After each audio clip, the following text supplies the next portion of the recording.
Hi everyone, welcome back to my channel and welcome back to day number 24 of our Adventures with Noel series. I am Noel and this is actually the final day for several of our Advent boxes. I misspoke yesterday. There's only two boxes, Vogue and Liberty London, which are primarily beauty Advent calendars from the UK that have a day number 25. Now I love a good lifestyle Advent box. They are hard to come by. But I also really love having boxes that have 25 days in them. And so far, most of the ones that do are on the beauty side. And since I want to kind of keep things balanced here, have a variety of boxes every year, it's hard for me to find ones in other categories that have 25 days. So be on the lookout for that for me for next year when we start suggesting over in the Nook which calendars you would like to see or see again. I did say that we would have 3 boxes though on the last day tomorrow because I will be reading the poem that was also included in the literary book club. So you'll see items from 3 boxes on day 25, but really there are only 2 boxes out of our 6 that had a proper day number 25. But that said, speaking of the literary book club, this was sent to me for review, as was the Grabie Advent calendar. So 2 of the 6 were sent to me for review. This is the beautiful box. By the way, they I think have their subscriptions open right now for their quarterly classics book box. So I will leave a link for you in the description box below if you are interested. And again, if you haven't already heard, we are doing a little giveaway with some of the items from some of these Advent boxes if you just fill out the multiple choice quiz that there is a link for below as well. So, and you have some time, so you can go back and you can watch the videos. You should be able to amend your answers, but I do think it's fun and it's a good way for you to let me know also in the final question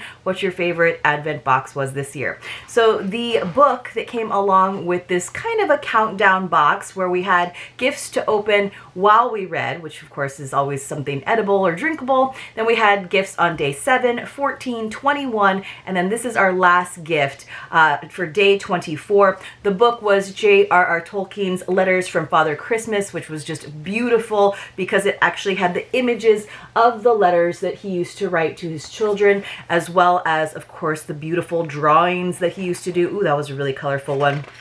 It had a really nice ribbon bookmarker inside that was included in the edition. I was just trying to find that image. Woo, look at that one.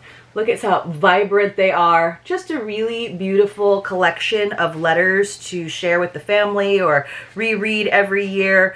I just thought it was really sweet. And then the liners are also have a nice collage of all those things. So it was a beautiful book. I really did enjoy it. I enjoyed the countdown box. It was $134.99 plus $13.95 in shipping plus tax. So it was around $150 all said and done.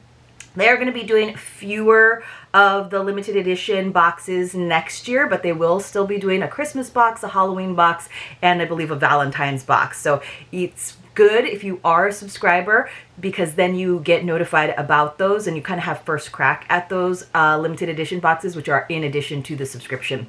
But like I said, we are on our final one. I totally understand.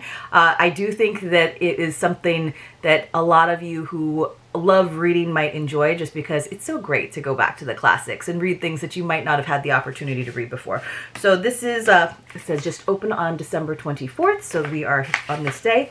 Now this, I think, is probably a book which does kind of follow a pattern. Often our final gift, like the open when the last page has been read in the regular quarterly boxes, is a book, sometimes in the same sort of genre, sometimes by the same author, sometimes just by the same publisher. I like it. I have very little reading time though, so a lot of the times those kind of go in my like far off TBR pile. This is a pretty little hardcover edition though of Arthur Conan Doyle's The Adventure of the Blue Carbuncle, and it's got all these little, I think they're ducks or geese going around. Really sweet. It's very cute. I'm not familiar with this, so let me actually just look it up and see what this little, I don't know if that it's actually a novel. It seems like a novella maybe. So I'll just hold it up. It's so cute though. What an adorable little book. I would be okay with getting more editions if there's a whole series of these.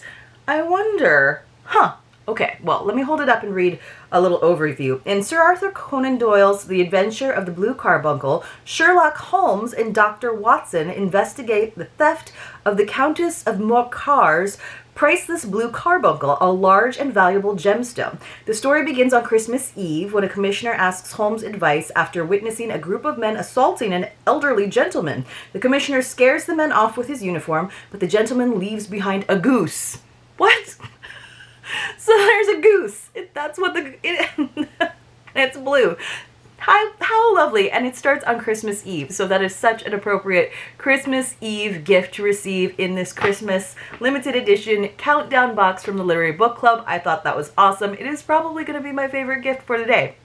And sometimes I don't ask you guys, but I always want to know in the comments below, if you're going back and watching the old videos where I didn't ask, always tell me what your favorite item was for the day, because it's going to help you decide what your favorite item or what your favorite box was throughout December.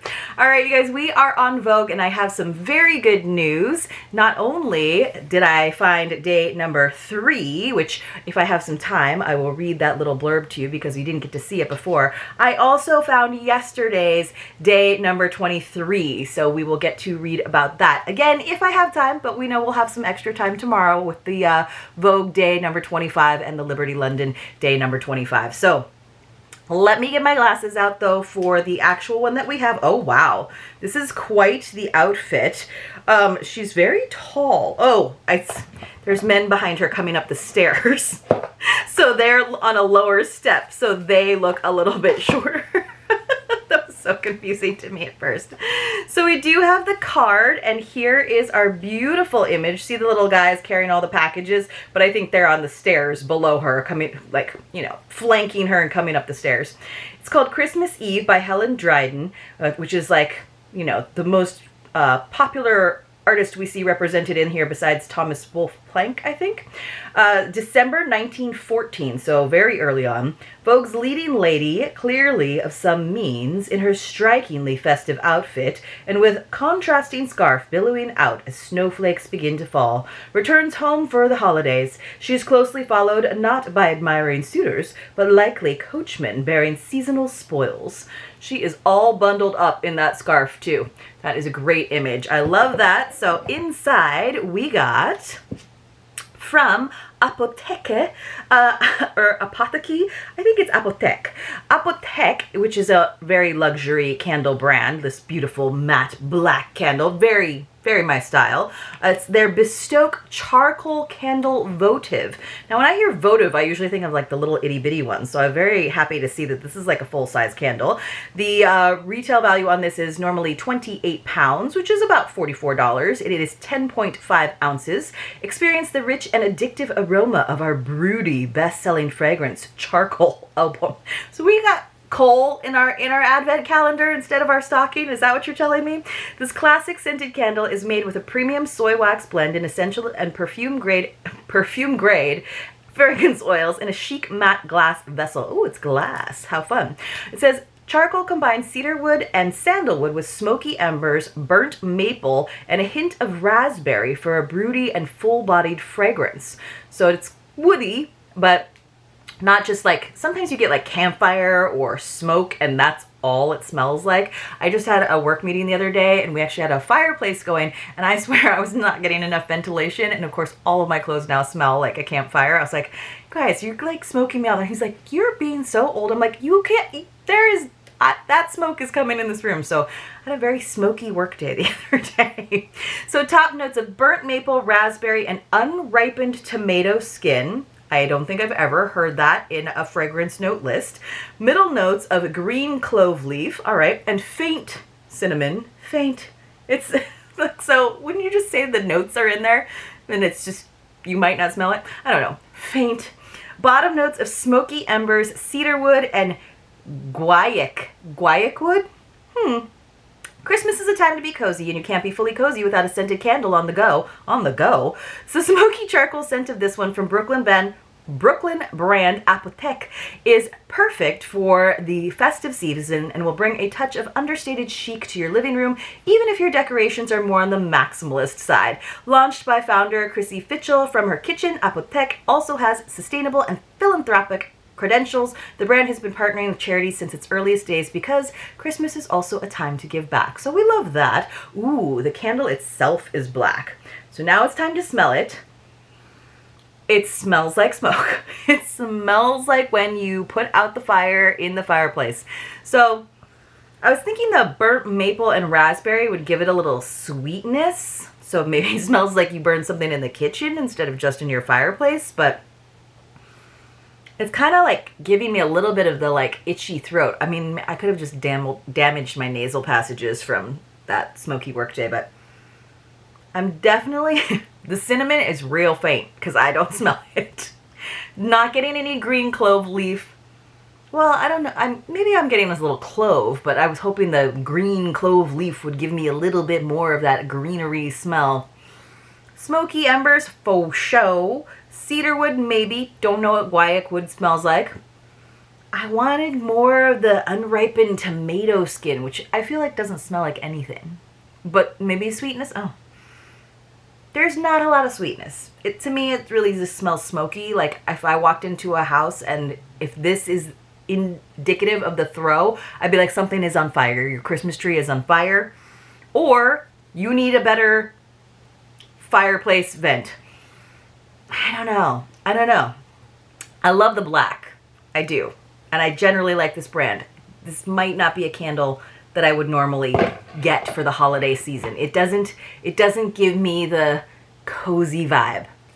Sorry. But you guys know I like my balsam fir outdoorsy woodsy scents, not the burned woodsy scents, apparently. All right, from Bokksu. This is our last day. I was hoping that we would not get an edible item on this day, but it looks like it is indeed. I think our best days were honestly, I have had some delicious food from this calendar. Some of the lifestyle items, kitchen items, I just wish they come in sets of 2. It was $199, so, you know, beautiful, lovely experience. Don't regret it at all. Might not do it again unless they have a calendar that has more lifestyle items in it.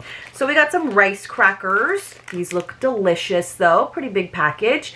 Sakurado Kuromame Senbei rice cracker made from Niigata's contract-grown wataboshi kogani mochi rice. Each cracker is hand-pulled and kneaded with Hokkaido black beans, then lightly seasoned with stone-ground akoso. The result is a deliciously crisp snack that lets the natural ingredients shine, free from any chemical additives. It's a favorite for those who appreciate the pure, comforting taste of time-honored Japanese snacks. I love rice crackers, so I'll be very happy with that. It doesn't give me the wow factor that I was honestly expecting from the Boxu box. You know, the fox on the first day I thought was great. So I was kind of hoping that we would get like another ceramic piece or like maybe, you know, like the sake bottle to match the little sake cup that we got yesterday. Like something like that would have been a little bit more of a showstopper, if you will. I don't know. I was just expecting a little bit more. So that was a bit of a bummer. Let's see, from Delicious Foods Delivered for the Route 66 box, well, we got from Glacier Chocolate, their Route 66 caramel truffles. Now that's a good way to end, I think. Seems very on brand, and they even have, they have like a little QR code on the back. I think that's smart, the businesses that went ahead and put a little card in there if it wasn't apparent on their packaging. It says, embark on a sweet journey with Glacier Chocolate's Route 66 caramel truffles, crafted on the historic Route 66 in Tulsa. These truffles deliver smooth caramel and rich chocolate with every indulgent bite. And they're adorable. They look really, really cute. One has the classic Route 66 sign on it, and one has like a little gas pump on there. Now, I don't know that I'll eat these because the chocolate will get stuck in my teeth, but if we have a little bit of time at the end of our unboxing today, maybe I will, but you guys saw what happened the other day. So, I know sometimes I throw too big of a bite in my mouth because breaking it up almost feels like it makes more of a mess sometimes, or like taking a bite and then having it in my teeth and then the crumbs. So, I'll get better at that. I don't do a lot of taste tests. It's just for the advent calendars because I know you guys are curious about it. I feel like we'll be better served to look at those Vogue cards today that were kind of missing from the other day. All right, And then, although it could be our last taste test today, maybe we'll do that instead. All right, day number 24 from our grabie box, which I'm kind of surprised that grabie didn't have a day number 25. Again, this was a box that was sent to me for review, and I do still have a discount code for their entire site, Noel 15. I'll leave all that for you in the description box below, though. So today, we, says it's the Happy Holidays 2025 mini calendar, so that is appropriate, but it does have like a little bit of a holiday theme, so at least it's for 2025, obviously, but it's kind of weird. I hope the calendar itself isn't like a Christmas. If it's holidays as in the holidays throughout the year, that would be fine, but like, look at the calendar, the cover itself is like presents and stuff. All right, so it has a little tab on the back that I have to open up. It's like a little pocket calendar, I guess. Let's see. We're opening it up. Maybe this is just the wrapping for it. Okay, it's just the wrapping. Let's see. I think this is a little holder. So you would like fold this. It's got a little crease so you can fold it like a dish holder almost. Like, this is really cute, but oh goodness, you guys, it's all presents. That's so goofy. So it's all cut out so you can see like December is a big Christmas tree, but look at all the hands holding presents throughout the year. So you can put this on your desk calendar, but the whole thing is each month has presents to create this like layered effect. And that just seems strange to me, to have presents throughout the year. Like, you know, once December's over, we go into hibernation. Yes, we have some holidays throughout the year, but you know, this seems a little odd to me, especially look at this one. We got these like peppermint swirls and snow banks for October. That's weird. Like, if that's a miss for me. It's cute. If they had done different layers and had different seasonal like highlights, decorations for this little like nice cardstock mini desk calendar, that would have been great. You know, totally appropriate to have a big old tree hiding in the back. But this is weird. That's weird. For the 4th of July, like I think that's weird. Grabie has been delightful. Again, I'm very appreciative that they sent it to me for review, but having this for July, like presents again in fluffy snow, kind of weird. I don't know. All right. And then our last calendar for today is Liberty London. This is day number 24. Both Vogue and Liberty London have big old 25, well, the Vogue one, they're all the same size. But the Liberty London one, the 25 is really big and in the center, so I'm thinking we're going to get a double day on that day, because I don't think we've had a double day in a while, and they have 28 gifts. Today, we have, this is considered a full size. Oh, okay, it's a, is it? There could have been some spillage here. It feels a little greasy. Let's see, this is the Sleep Soundly Pillow Mist by Otto. O-T-O. It's 50 milliliters. It says, shake well before use. Just before bed, hold the bottle 30 centimeters away from your bed and mist 2 to 4 times over the pillow for a dreamy sleep experience. And then there's a QR code for an exclusive soundscape to help you drift off. Now, I like that there's like a sound element to it. That's kind of cool. I was going to see if I could find what else it says about this one on day number 24. Let's see if I can get back to it. So it says day number 24. Expertly formulated Otto's signature sleep scent blends the essence of lavender, chamomile, and vetiver, imparting a calming aroma for sleep, the sleep of your dreams. Let's see, shake well, blah, blah, blah, in the 30 centimeters. Be very careful about that 30 centimeters. It does say that it is the 50 milliliters. It is pretty heavy. Is that actually 50 milliliters? You guys, I have to quickly look. I'm pretty sure. It looks like a 5 and an O to me, but just in case. I don't want them to be cheating us on the last day. All right, so 50 milliliters, and then it has a nice soundscape to it. All right, I'm good with that. We're going to have to talk about those extra Vogue cards tomorrow because I don't want this video to run too far over, but I do want to spray this. Unfortunately, just being like, I think it probably normally comes in a box, but you guys probably can't see, but the white bottle, which is really pretty and could look nice next to your bed, is a little scuffed up, and I think it's because it just came in the shred. But let's give it a sniff. So 30 centimeters away from my hand, over there. Oh. Well, that smells like all the things they said this smells like. Chamomile, lavender, vetiver. I'm very interested in the soundscape. I do think that could be fun. You guys let me know what your favorite was. There were actually 6 things today. 6 things. Some good food items, sleep spray, a candle that smells like smoke, a lovely little book, a weird kind of calendar. But let me know what your favorite was in the comments below, and let me see like who's kind of in the, because some of them are out of the race. Some of them have finished already, right? That was the last day for Bokksu, Delicious Foods Delivered, and Grabie. That was their last day. It was also the last day for the Literary Book Club, but we're gonna see them again tomorrow. All right, guys, thanks so much for watching. I will see you tomorrow for the big day.